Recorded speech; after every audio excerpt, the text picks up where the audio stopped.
নমস্কার বন্ধুরা, আরেকটি নতুন রেসিপির সঙ্গে আপনাদের সবাইকে জানাচ্ছি তনুজাজ কুকিং ক্রিয়েশন চ্যানেলে স্বাগত। আজকে আপনাদের সঙ্গে 1 মাস সংরক্ষণ করে রাখতে পারবেন পাকা কলার বিস্কুট রেসিপি। একদম কম সময়ে খুব ইজিভাবে তৈরি করে দেখাবো। খেতে ভীষণ মজাদার হয়, একদম কুড়মুড়ে মুচমুচে হয়। অবশ্যই রেসিপিটি দেখুন, আশা করছি আপনাদের ভালো লাগবে। ভিডিওটি ভালো লাগলে চ্যানেলটিকে সাবস্ক্রাইব করে রাখবেন আর পরবর্তী ভিডিও দেখার জন্য নোটিফিকেশন বেল বাটনটি অবশ্যই প্রেস করে রাখবেন আর অল অপশনটা ক্লিক করতে একদম ভুলবেন না। আসুন রেসিপির মূল পর্বে চলে যাই। দেখুন বন্ধুরা, এখানে আমি একটা বাউল নিয়ে নিলাম। বাউলের মধ্যে 1.5 কাপ দিয়ে দিচ্ছি ময়দা। ময়দাটাকে ভালোভাবে চেলে নিয়েছি, দিয়ে দিলাম 1.5 কাপ ময়দা। তারপর সেম কাপ দিয়ে 1/3 কাপ দিয়ে দিলাম সুজি। এবার 1/3 কাপ দিয়ে দিলাম চিনি। অবশ্যই সুজি যতটুকু ব্যবহার করবেন ঠিক সেই পরিমাণটাই চিনি দিতে হবে। এবার অল্প একটু নুন দিয়ে দিলাম। তারপর এখানে আমি 3টে পাকা কলা দিয়ে দিচ্ছি। আপনারা বিস্কিটের পরিমাণটা বুঝে কলা এবং সুজি ময়দা ব্যবহার করবেন। এবার ভালোভাবে ময়দা সুজির সঙ্গে পাকা কলা মিশিয়ে নিতে হবে। দেখুন এইভাবে হাতের সাহায্যে ভেঙে খুব ভালোভাবে ডলে মিশিয়ে নেব। এখানে কিন্তু একদম আমি জল ব্যবহার করব না। যদি জলের প্রয়োজন হয় তাহলে আরেকটা কলা ব্যবহার করতে পারেন। তো দেখুন ডোটা তৈরি করে নিয়েছি। ডোটা ঠিক এই রকম তৈরি করতে হবে।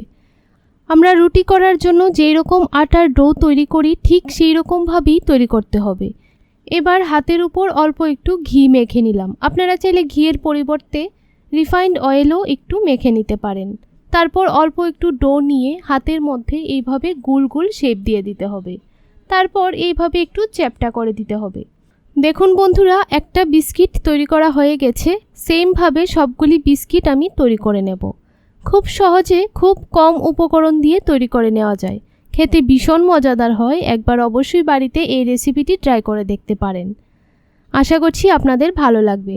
তো দেখুন আমি এখানে আরেকটা শেপ দিয়ে দিলাম। সিলিন্ডার শেপের মতো তৈরি করে নিলাম। এবার চুলায় একটা কড়াই বসিয়ে পরিমাণ মতো দিয়ে দিলাম রিফাইন্ড অয়েল। তেলটা খুব বেশি গরম করবেন না, মোটামুটি একটু গরম হয়ে গেলে সবগুলি বিস্কিট দিয়ে দিতে হবে। তারপর চুলার আঁচটাকে লোতে রেখে প্রায় 10 থেকে 15 মিনিট সময় নিয়ে বিস্কিটগুলি ভেজে নেব। অবশ্যই চুলার আঁচটাকে লোতে রাখতে হবে, না হলে বিস্কিটগুলি উপর থেকে পুড়ে যাবে আর ভিতরটা কাঁচা থাকবে। দেখুন সবগুলি বিস্কিট দিয়ে দিলাম। এবার চুলার আঁচটাকে লোতে রেখে ভালো করে ভেজে নিচ্ছি। কিছুক্ষণ সময় পর একটু উল্টিয়ে দিচ্ছি, অপর পাশটাও যেন কালার চলে আসে। এইভাবে উল্টিয়ে পাল্টিয়ে 10 থেকে 15 মিনিট ভেজে নেব। তাহলেই বিস্কিট একদম তৈরি হয়ে যাবে। বন্ধুরা, রেসিপিটি কেমন লাগলো অবশ্যই আমাকে কমেন্ট বক্সে কমেন্ট করে জানাবেন। ভিডিওটি ভালো লাগলে একটা লাইক করে দেবেন। তো দেখুন কিছুক্ষণ পর কালারটা কিন্তু একদম চেঞ্জ হয়ে গেছে। আর একটু ডিপ কালার চলে আসলে তারপর নামিয়ে নেব। বন্ধুরা, রেসিপিটি খুবই সহজ, একদম কম সময়ে কম উপকরণ দিয়ে তৈরি করতে পারবেন। আপনারা চাইলে এইভাবে পাকা কলার বিস্কিট তৈরি করে চায়ের সঙ্গে বা এমনিতেই পরিবেশন করতে পারবেন আর সবাই খেয়ে খুবই মজা পাবে। আর এই বিস্কিটগুলি এতটাই কুরকুরে এবং মুচমুচে হয়, আপনারা বাড়িতে যদি তৈরি না করেন তাহলে বুঝতে পারবেন না। খেতে ভীষণ মজা হয়। দেখুন নামিয়ে নিলাম। তাহলে আজকের জন্য এতটুকুই। পরবর্তী ভিডিও দেখার জন্য আমন্ত্রণ রইল। আর এখনও যারা চ্যানেলটিকে সাবস্ক্রাইব করেননি প্লিজ আমার চ্যানেলটিকে সাবস্ক্রাইব করে আমার পাশে থাকবেন।